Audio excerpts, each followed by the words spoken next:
A indústria de games, maior que Hollywood e a indústria da música somadas, segundo o relatório da PwC de 2022, indica que o Brasil é o maior mercado de videogames da América Latina. Nesta pesquisa, o mercado brasileiro gerou em 2021 256 milhões de dólares e 73% dos brasileiros consomem jogos eletrônicos. Um universo que movimenta bilhões de dólares e conecta bilhões de pessoas. Mas o que realmente acontece quando apertamos o Start? Os jogos são muito mais do que apenas entretenimento. Eles são arquiteturas de imersão, projetados para capturar nossa atenção, evocar emoções e, por vezes, até mesmo nos manipular. Eles são um campo de batalha de ideias, um espelho da nossa cultura e talvez um vislumbre do nosso futuro como seres humanos. Hoje vamos além da superfície, vamos desvendar os segredos do design de interação que nos prendem por horas. Vamos explorar a teoria do flow e como ela é usada para criar experiências incríveis. Mas também vamos encarar o lado sombrio, as mecânicas de vício, a manipulação e a cultura tóxica das comunidades que compõem esse universo. E para ir ainda mais fundo, vamos nos perguntar: ao jogar, nos tornamos algo a mais? Com a ajuda de teóricas como a Donna Haraway, vamos explorar a ideia de que no mundo dos games, todos nós somos um pouco ciborgues. Prepare-se para uma análise crítica, provocadora e surpreendente da indústria que revolucionou o entretenimento. Por que alguns jogos são tão incrivelmente viciantes, enquanto outros são frustrantes e confusos? A resposta está em duas letrinhas mágicas, UX e UI. UX, ou a experiência do usuário, é sobre o sentimento geral, a jornada emocional que o jogo te proporciona. UI, ou interface de usuário, são os elementos que você vê e com os quais você interage. Os menus, botões, mapas. Uma boa UI é invisível, ela te guia sem que você perceba. Uma boa UX te faz sentir poderoso, desafiado, recompensado. Juntas, elas criam um ambiente perfeito para um fenômeno psicológico fascinante, o estado do flow. Mas afinal, o que é o estado de flow? O psicólogo Mihaly, não vou me atrever a falar o sobrenome dele, está aqui na tela, descreveu o flow como um estado de imersão total, onde você está focado em uma atividade que perde a noção do tempo e do mundo ao seu redor. Para entrar no flow, a atividade não pode ser nem tão fácil a ponto de te deixar entediado, nem tão difícil a ponto de te deixar ansioso. Ela precisa ser um desafio perfeitamente equilibrado com as suas habilidades. Exemplo: jogos que exemplificam o flow, a progressão de dificuldade em Celeste, a curva de aprendizado de Dark Souls, a satisfação de construir algo no Minecraft. A pessoa que desenvolve, o game designer, são especialistas em criar o flow, ou seja, são capazes de ajustar a dificuldade em tempo real, te dão feedback constante sobre o seu progresso e ainda criam objetivos claros. Cada nova habilidade que você aprende é seguida por um novo desafio. Cada obstáculo superado te dá uma dose de dopamina, o neurotransmissor do prazer. É um ciclo vicioso e delicioso. A arquitetura da imersão é projetada para nos manter nesse estado de êxtase, sempre querendo mais. Mas e quando essa arquitetura da imersão é usada não para nos divertir, mas para nos explorar? O mesmo ciclo de desafio e recompensa que cria o flow pode ser distorcido para criar o vício. Bem-vindo ao lado sombrio dos games. Você assistiu a um vídeo anterior em que falamos que a tecnologia não é neutra e ela reflete valores de quem a produz? Pois bem, essa teoria cabe perfeitamente neste cenário. As loot boxes, ou as caixas de recompensa, são um exemplo perfeito. Elas prometem itens valiosos, mas o que você ganha é baseado na sorte. É a mesma lógica de uma máquina de caça-níqueis. As mecânicas de gacha populares em jogos mobile levam isso a um extremo, incentivando o jogador a gastar dinheiro real para ter uma chance de conseguir um personagem, um item que deseja. Isso não é mais sobre habilidade, é sobre sorte e principalmente sobre quanto você está disposto a pagar. Essas práticas criam as chamadas baleias, jogadores que gastam centenas ou até milhares de dólares sustentando o modelo de negócio de muitos jogos gratuitos.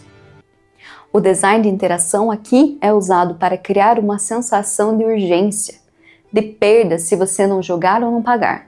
É a manipulação do comportamento humano. E a crítica não para por aí. O anonimato do ambiente online, combinado com a competitividade, muitas vezes cria uma cultura tóxica, marcada pelo assédio, pelo machismo e pelo racismo. Além disso, por décadas, a indústria perpetuou estereótipos problemáticos, com personagens de mulheres, por exemplo, hipersexualizadas, e protagonistas quase sempre brancos e masculinos.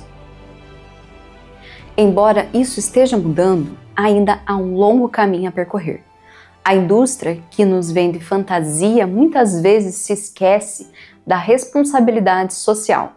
Diante de toda essa imersão e interação, uma pergunta surge: o que nos tornamos quando jogamos?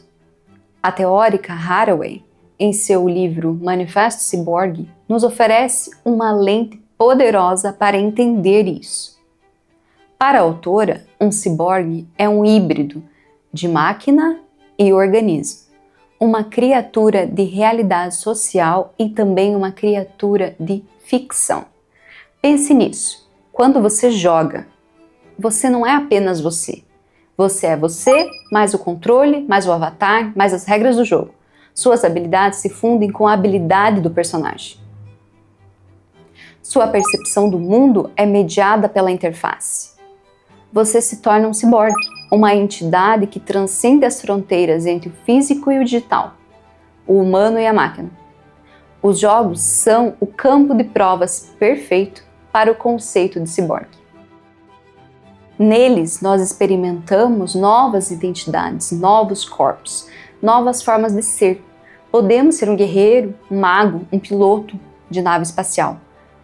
Essa fusão humano-máquina nos permite explorar as possibilidades e as ambiguidades da nossa própria identidade em um mundo cada vez mais tecnológico. Haraway via o ciborgue não como algo a ser temido, mas como uma figura de esperança, uma forma de quebrar as velhas dualidades, homem, mulher, natureza, cultura, humano, máquina.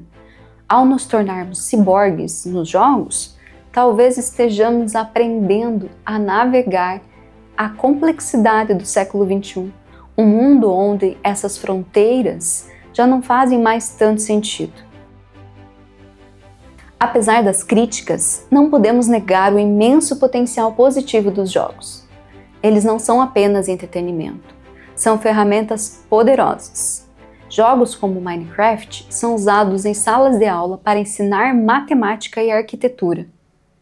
Jogos de realidade virtual ajudam pacientes a se recuperarem de lesões. E em um mundo cada vez mais conectado, os jogos se tornam uma nova forma de praça pública, um lugar para encontrar amigos e construir comunidades.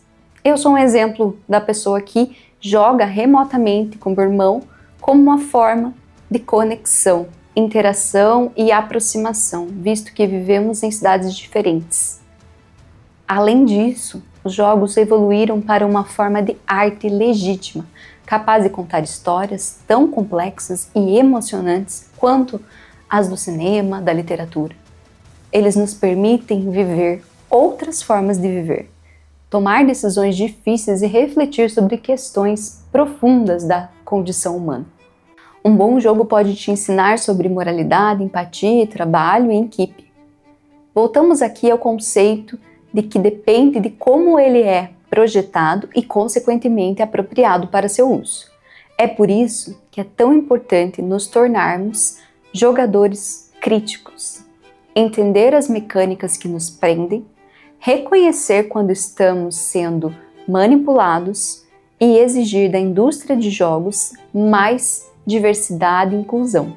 Não se trata de parar de jogar, mas de jogar com consciência, de apoiar os estúdios que estão fazendo a coisa certa e de cobrar aqueles que não estão. A indústria de jogos é um reflexo da sociedade, cheia de genialidade e de falhas, de beleza e de contradições. Ela nos oferece mundos de fantasia e, ao mesmo tempo, nos confronta com os problemas do nosso próprio mundo. Ela nos conecta e nos isola, nos empodera e nos explora, considerando que quem desenvolve e utiliza são pessoas. A questão, então, não é se os jogos são bons ou ruins. A questão é que tipo de jogos queremos criar e que tipo de jogadores queremos ser.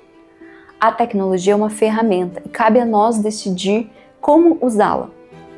Ao entendermos a arquitetura da imersão e reconhecermos o nosso eu ciborgue, e ao exigir mais da indústria, nós podemos transformar os jogos em uma forma ainda mais poderosa para o bem. E você? Qual foi o jogo que mais te marcou, positiva ou negativamente? Você se considera um ciborgue quando joga? Deixe a sua opinião nos comentários. A discussão está apenas começando.